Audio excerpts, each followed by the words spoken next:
સ્વામિનારાયણ સંતનો રાજકીય રંગ લાગ્યો છે। જી હા, વડતાલ સંસ્થાના સંતનું ભાજપને ખુલ્લું સમર્થન સામે આવ્યું। નૌતમ સ્વામીએ ખુલ્લેઆમ ભાજપને મત કરવાની કરી છે અપીલ। આપને જણાવી દઈએ, જ્યાં સત્ય છે ત્યાં ઊભા રહેવું અમારી ફરજ છે તેવું નિવેદન નૌતમ સ્વામી આપ્યું છે। વધુમાં તેમણે કહ્યું કે રાષ્ટ્રહિતમાં ભાજપને સમર્થન આપવું તે સમયની માંગ છે। જો કોઈ ભાજપના એજન્ટ કહે તો અમને મંજૂર છે। અમે રાષ્ટ્રવાદના એજન્ટ છીએ અને અમને ગૌરવ છે। રામ જન્મભૂમિમાં વટથી પ્રભુરામનું મંદિર તેમણે બનાવ્યું। જ્યાં સત્ય છે ત્યાં ઊભું રહેવું છે અને એ અવસર આપણને મળ્યો છે। બહુ મોડું થયું શાસન સારું આવવાને। જ્યારે દેશ આઝાદ થયો ત્યારે જ આ બધું થઈ જવું જોઈતું હતું।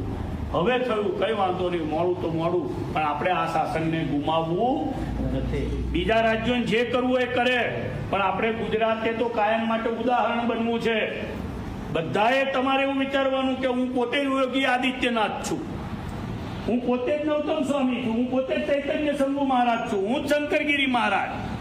મારે શું કરવાનું, મારે વિચારવાનું। મારો મત તો કાયમને માટે જે રાષ્ટ્રને પોષશે એને આપવો છે, અને એ પણ ભારતીય જનતા પાર્ટી છે, એને જ મારે આપવું। એવું નક્કી રાખવાનું, ઠીક રાખવાનું। એમાં કોઈ આમાં બે એક નહીં। કોઈ કે તું ભાજપનો એજન્ટ છું કે આ મને મંજૂર છે, જા। અમે શું કરવા છીએ એના? તો અમે તો રાષ્ટ્રવાદને પોષીએ છીએ, કોઈ વ્યક્તિને નથી ઓળખતા। શ્રીમદ ભગવદ્ ગીતાજીના પાઠ કોઈ શાળામાં જ્યારે બોલાશે ત્યારે આપણને એમ થશે કે વાહ ભાઈ વાહ, આવું કોણ કરી શકત? આવું કોનાથી થાય? તમે બધાએ રામ મંદિરના કોઈને દર્શન કર્યા કે ના કર્યા મને ખબર નથી। અમે એના ભૂમિપૂજનમાં બેઠા, એ મંદિરની ધજા ચડી અમે જોઈ, એ મંદિરનું ઉદ્ઘાટન અમે જોયું, અમને એમ થઈ ગયું કે વાહ, રામ મંદિર તો હજારો છે ભારતમાં, ગામડે ગામડે રામના મંદિરો છે, પણ રામ જન્મભૂમિ ઉપર મંદિર નહોતું, ત્યાં મસ્જિદ બનાવી હતી। અમને એનો સવાલ હતો।